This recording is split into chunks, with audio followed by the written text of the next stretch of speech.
Do you know that not all verbs are action words? Yes, tinuod na siya. Kita manggot mga bata pa. Pag iyong gani ni teacher nga verb, ato ko na action word yun dayon. Kaya mo man rin pinakasayon i-explain sa mga kabataan. Pagkaroon kay mga dagko na ta, we should know that not all verbs are action words. Do not tayo kinatawag nga stative verbs. So many mga stative verbs. These are verbs that tell about the state, the condition, or the feeling of the subject. Now, we have here two sentences. These sentences are grammatically wrong, but paminaw lang mo and try to identify which is the stative verb. The mayor is believing in ghosts. Right now, the investigators are doubting your story. The mayor is believing in ghosts. Unsa ka ang stative verb?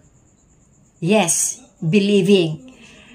Ang believing is a state of mind. So, it's not an action word. Mao nga ginatawag siya og stative verb. Remember this.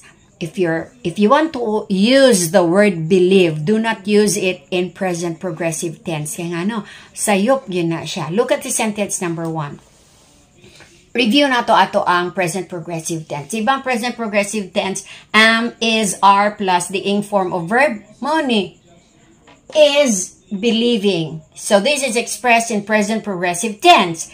And then, nagamit siya og stative verb. So this is wrong. Dili gamiton ang stative verb to express an idea in present progressive tense. Okay, pwede mabuka mo ingon, at the moment, the mayor believes in ghosts. Let's go to sentence number 2.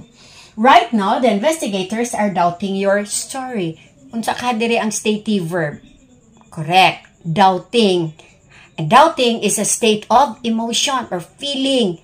So, gina-consider na siya nga stative verb. Look at the structure of the sentence. Are doubting. Kay are doubting man ni siya. This is expressed in present progressive tense. Again, pareho sa sentence number 1. So, this sentence is wrong nga naman. Kay ang stative verb gigamit niya in present progressive form. Mao ni atong dumduman. Do not use stative verbs in expressing present progressive tense. Get it?